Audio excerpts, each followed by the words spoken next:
Association and our teams, we'd like to welcome you to the first of the Alumni Virtual Lunch and Learn in our series. We wanted to start this series to both keep you informed and get the opportunity to hear what's on your mind during this historic time. We hope you'll enjoy the opportunity to hear from some of our experts, starting today with the Chancellor of our two universities, UNO and UNMC. Chancellor Gold has been front and center with the coronavirus pandemic response since the very beginning. Today, he's going to be here to give us some remarks and then take your questions via the live stream. With that said, I'd like to turn our program over to Chancellor Gold.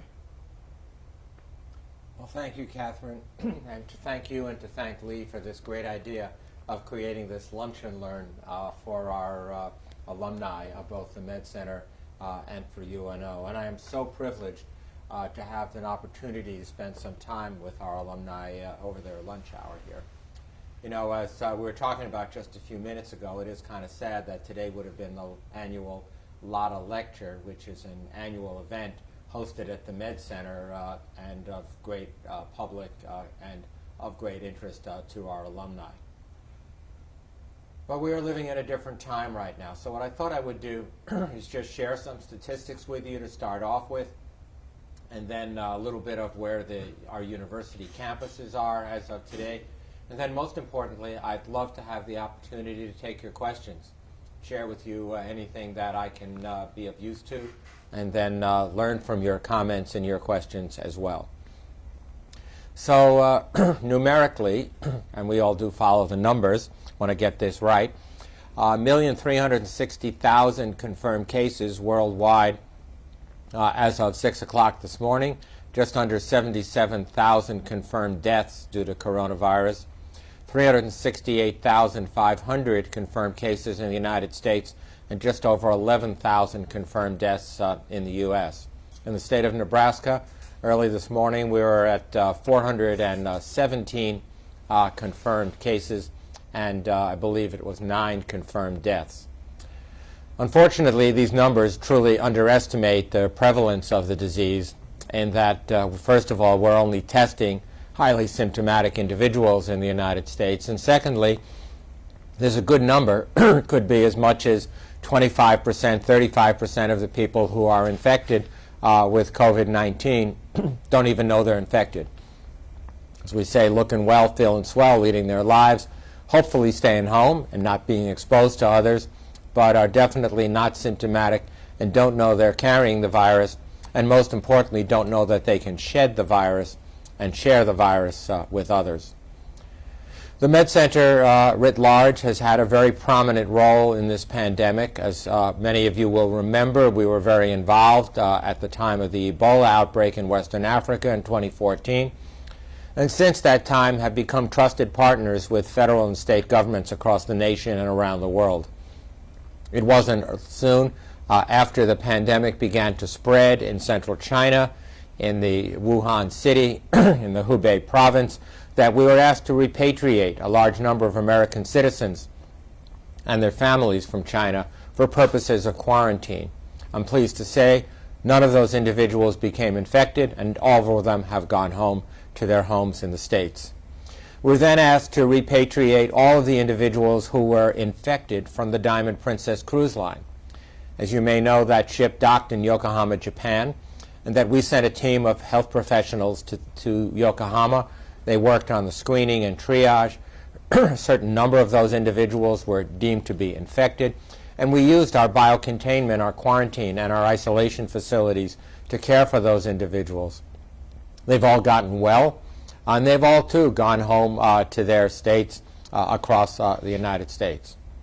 We then facilitate the repatriation of a large number of Nebraskans off of cruise lines on the West Coast and off the Miami and Fort Lauderdale cities. We've also worked with our federal partners to care for individuals who become infected who are part of the federal workforce, who are working in cities where the numbers are far more significant than they are here in Nebraska. And so we have been always leaning in. But we're also leaning in on the science side. We're leaning in on the areas of new testing, working very closely with the CDC and the FDA. We're leaning in on new novel vaccine therapies and some phenomenal antiviral agents that could be scaled to production in just a few short months, as opposed to years for the formal vaccine development. We're leaning in on learning the behavior of the virus, which is really very important. The virus, as we know, is a novel virus. Novel means that you and I have no immunity to it. And so therefore, learning how it's spread, what it takes to get that spread to be controlled, and how we can effectively prevent that spread. And hopefully we'll get a chance to talk about that in a few minutes. Unfortunately, our research scientists, our public health people, all under the Global Center for Health Security, have worked incredibly hard to make sure that this information that we learn is widely shared nationally and internationally, both in scientific journals and through the media. Just earlier today, I sat in this very chair and did a spot with CNN and had an opportunity to talk about some of the important points of pride for our university system. So as many of you may know, we went to remote education several weeks ago. Both UNO and UNMC have been planning about the impact of what this would have on our education, on our research, and our community engagement programs, and of course, here at the Med Center, on our programs regarding clinical care.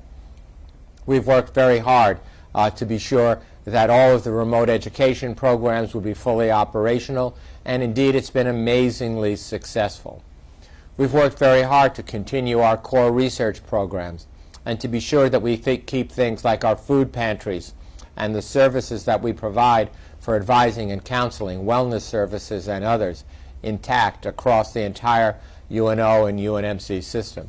And indeed, this pandemic has produced even more collaboration and cooperation between the UNO and UNMC leadership teams, of course, and now with our alumni associations that have been working very closely together to host events, and now Lee and Catherine have helped us host this virtual event. So what I'd like to do now is stop talking at you and starting to listen to you, and I'm interested in your questions, your concerns, rumors, comments, anything that you might want to share. So Catherine, let's start looking at it. Okay. So to get us started, Dr. Gold, obviously our alumni, they're very proud of you, fond of you, and someone's asking, how are you doing? How is your family doing during this time? Well, I really appreciate that question, Catherine, and I am fine. I am healthy, living here in Omaha, and working pretty much 7 days a week. As many of the audience may know, I have family members in New York. I have family members in Chicago, my son and daughter and grandchildren, and so I'm very concerned about them. These are epicenters of rapid growth, exhaustion of the hospital systems, and frankly, unprecedented numbers of deaths. But, you know, I can tell you that they are well, and as long as they're well, I'm well. But thanks for the question. Okay. So, given all the information that you know and the information you have access to, what reassurances can you give to our alumni and to their families about how we might come out on the other side of this? It's also a great question, Catherine. And, you know, we are committed, and I am personally committed, that we're going to come out on the other side of this a better and stronger and more relevant university system, and that we're going to use our enthusiasm and our energy to try to provide unique opportunities for our students, for our faculty, for our staff, and most importantly, actually, for the communities that we serve. I think there are a number of lessons learned from the healthcare system challenges that we've seen, and these are not lessons that are unique to this pandemic. They were certainly true in 1918, they were true in the H1N1 and in the SARS pandemics, and they're particularly true now. And they don't just deal with the medical aspects of this, but they deal with the sociologic aspects, the behavioral aspects, the economic aspects of what we're living through right now as well. But in terms of some concrete advice, and certainly some optimistic advice, on a national level, the areas are going to peak in different times. So people are talking about peaking, that is to say, the maximum number of total infected of cases, meaning the curve that goes up and then slowly tails off over a period of time, on the East Coast and the West Coast, probably within a matter of a week, sometimes actually within a matter of days. But understand that from the day that an individual becomes infected by this virus, it's typically between 5 and 10 days before they develop symptoms. It's usually another day or 2 or 3 before they get tested. And then if they were to need hospitalization, it's typically another 10 days to 2 weeks. And tragically, those that are hospitalized and placed into intensive care, roughly it takes about 20 days until those that are going to pass away are actually going to do so.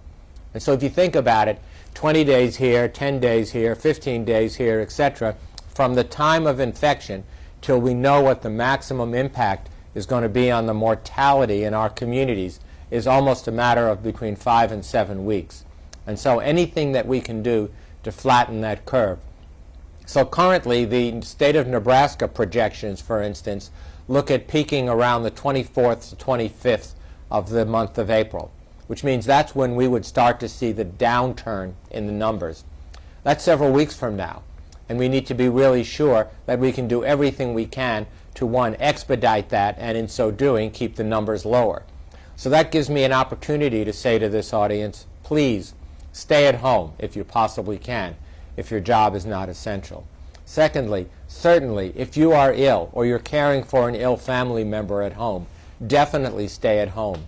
Limit the number of trips to the food market, to the pharmacy, and other things. Wash your hands countless times a day, certainly before and after you eat. Please don't touch your face. Use hand sanitizer whenever possible. If you're going to use soap and water, please use it for at least 20 seconds. That's happy birthday twice, the ABCs, any way you want to do it in any language, please feel free to do so. And that means as well keeping your children and grandchildren away from the parents and grandparents to the best of our ability to do so.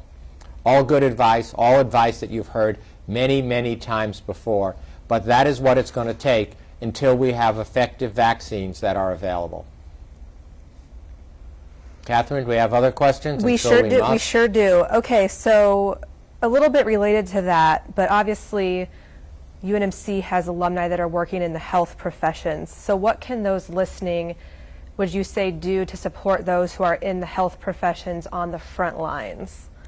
Well, we get asked that question all the time, and just have some advice. First of all, to understand how much stress they're under, because you think about it, you go back to the days of HIV, you go back to certainly the Ebola days, when these young women and young men would come to work every day and take care of patients that they knew had communicable diseases for which there was no easy diagnosis and there was certainly no treatment or cure.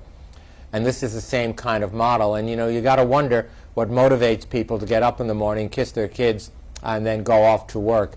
And it's that kind of inspiration and that's kind of motivation that really drives me and provides the air under all of our wings. So what's the concrete advice? Well, maybe you can do a little grocery shopping for some of these people if you're going to do grocery shopping for yourself.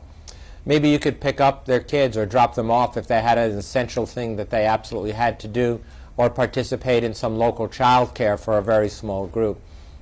Maybe if they have parents that are staying home and really hunkered down in place, find out what they need so that they're not having to deal with the care of their immediate family members, and they have the time to not only take care of our patients in the community, but also to get a little rest, to get a little respite so that they can go back to work in our hospitals and clinics charged up and absolutely ready to take care of all those who need them. Very, very wonderful question, and I'm so grateful that our alumni are interested in that. So here's another question. We're getting a lot of maybe technical questions. I'm going to try to stay a little bit high level. Once this passes, what do you think are some of the permanent changes we might see, or is there any way to foresee how healthcare might change after this is over? Sure. Well, healthcare is certainly going to change, and going to change for the better. I think we're going to have some more serious discussions about what is and what is not in the National Strategic Stockpile, about how that's deployed. I think we're going to look at reserve capacity of hospital beds, intensive care units, and ventilators more seriously. And the Med Center has had a very prominent role in these discussions for the last several years. And it's so interesting that we've been actually working with the National Academy of Science and with Health and Human Services and the Department of Defense and Homeland Security specifically around these issues for the last several years. Indeed, we were recently awarded about a year and a half ago a large grant by the federal government to do the regional planning specifically in these areas. I think we're going to also look at things such as vaccine production response, the ability to distribute testing, and also what types of antivirals are going to occur. You know, this novel coronavirus, which is technically named SARS-CoV-2 because it looks a lot genetically like a SARS virus, which is also a coronavirus, is one of countless numbers of these so-called sloppy replicating RNA zoonotic viruses, you know, that live in small caves and crevices all around the world. And for us to think this is the last time that we're going to be facing this in our nation would be naive. And so, critically important, we have to learn from these experiences so that when and if we deal with this, we can contain it better, we can mediate it better, and we can prevent the devastating effects that this has not just had on our medical system, but broadly across our society. So much to learn, much to do, and you should be very proud that our university, particularly UNO and UNMC, are both at the forefront of that discussion. Okay, these two are similar now and go together perhaps. So someone is asking if you can talk about how the virus is transmitted, if you can elaborate on that a little bit. And then maybe a second part to that, when you kind of already talked about this, but do you have any way to foresee what's going to happen in the fall about coming back to school, coming back to work for all those who want to come back for the next year? So two separate questions, but very related, Catherine, as you say. So in terms of transmission, all infectious agents are transmitted by just a small number of ways. They're either transmitted through contact, that is to say, you contact the agent and you get the infection. It's transmitted by droplets, tiny little particles that you either cough or sneeze that can be shared with other people. It's transmitted by aerosols. These are, typical times, and measles, for instance, would be a very good example. Smallpox would be another good example of aerosol spread. And then there are so-called fomites and vectors. Fomites would be things that are not alive. Vectors would be things like mosquitoes, ticks, other objects, living creatures that transmit infectious disease. This has been thought to be a pure droplet spread infection for a long period of time. But what we have learned is that as the droplets get smaller and smaller and smaller, that they can actually waft in the air. And that makes it more like a pure aerosol type of spread. So our research scientists have done a lot of work on this, particularly under the leadership of Dr. Santarpia and Dr. Lowe here at the Med Center, published several important papers on the subject. And what they show is that this is in a blend between droplets and almost quite to aerosol spread. And what does that mean from a practical point of view? It means surface cleansing is critically important. Maintaining the social distancing is critically important, and wearing your mask is critically important because you're protecting yourself and you're protecting other people by doing that. So given that, it hedges the question immediately, what is this going to look like in the fall? And the answer is we don't know because this is a brand new virus, but unless we get to the stage of a rapidly deployed vaccine by the early fall, which is going to be relatively unlikely. I wouldn't say never. I never say never to anything, but whenever you're on camera, the words never and always are not good words to use. But I would say it would be unlikely unless we get to the point of total herd immunity, which would be the infection of over 60% of our community, which I think is very unlikely to occur at that level. We're likely going to see a bump in the curve. And if you go back and look at the SARS pandemic, H1N1, and certainly if you go back to the 1918 flu season, there were a number of bumps in the curve that occurred at periodic intervals several months apart.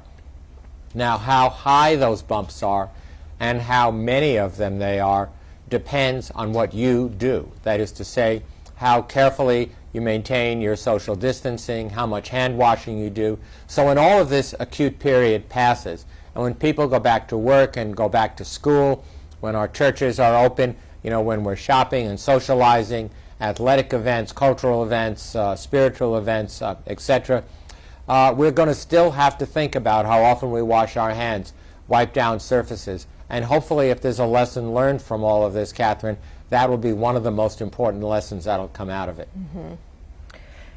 Now, obviously, our audience of alumni is all over the country, all over the state, but just for a moment, can you reflect a little bit on Omaha, where our two universities are primarily located, talking about how are we doing locally, people going out, should they be wearing masks, what kind of other precautions should people be taking, quarantining when they go somewhere? Just maybe talk locally about Omaha for just a moment. Sure.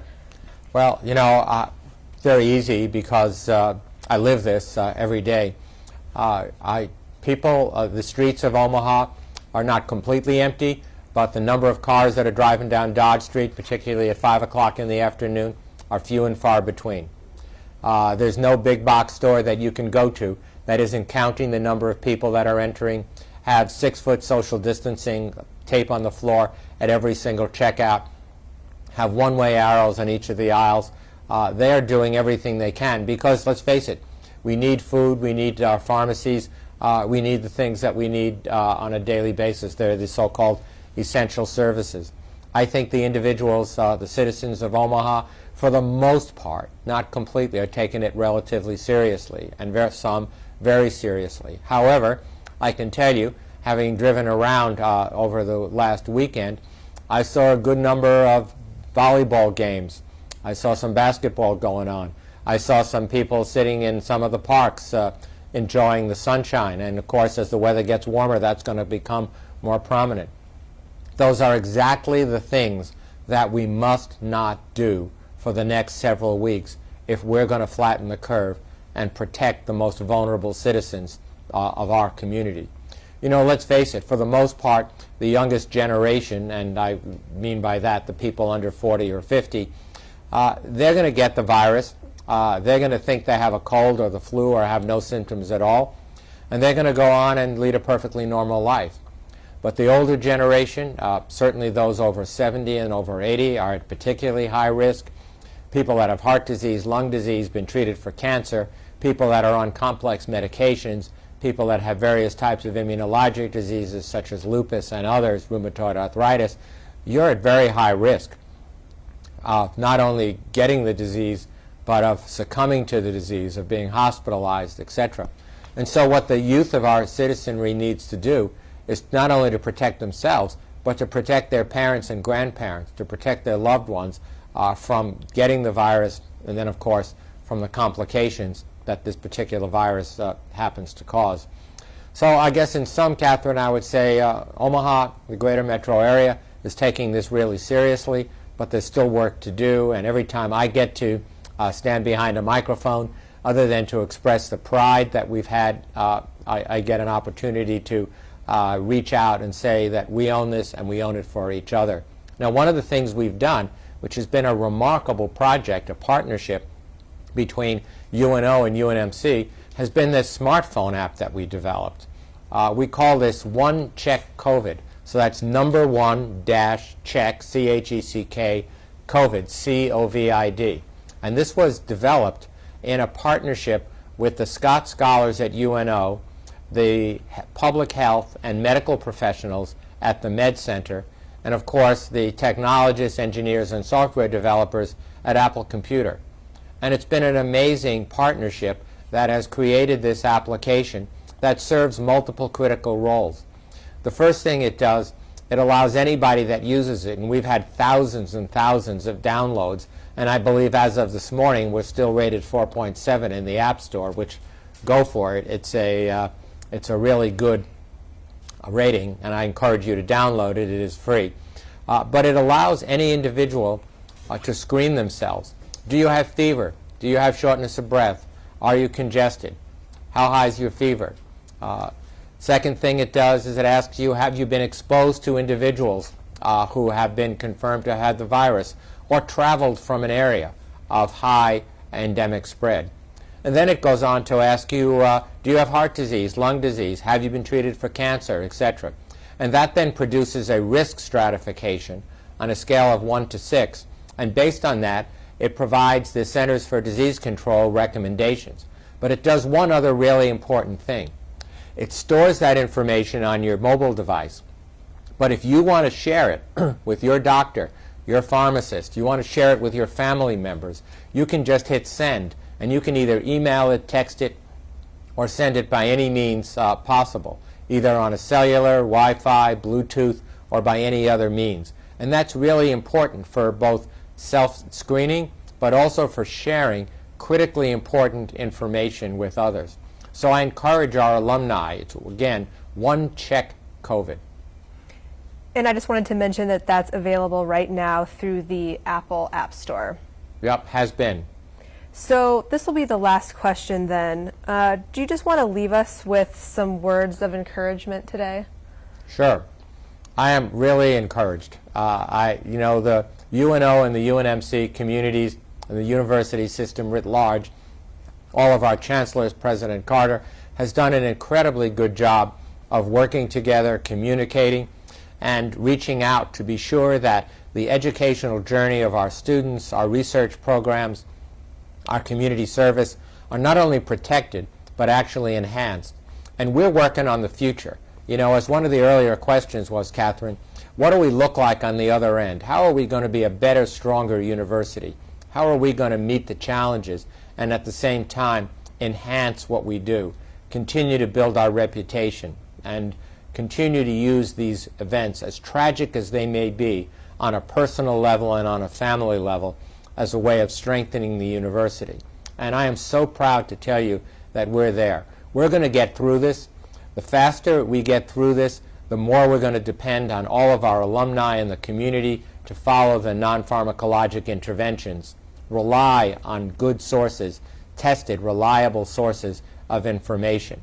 Stay away from some of the hype that's on the social media and other areas of non-tested drugs. You know, there are so many tragedies of people thinking that some non-prescription medication in large doses is going to prevent or cure this disease, only to find out they end up in an emergency room or, even worse, pass away from it.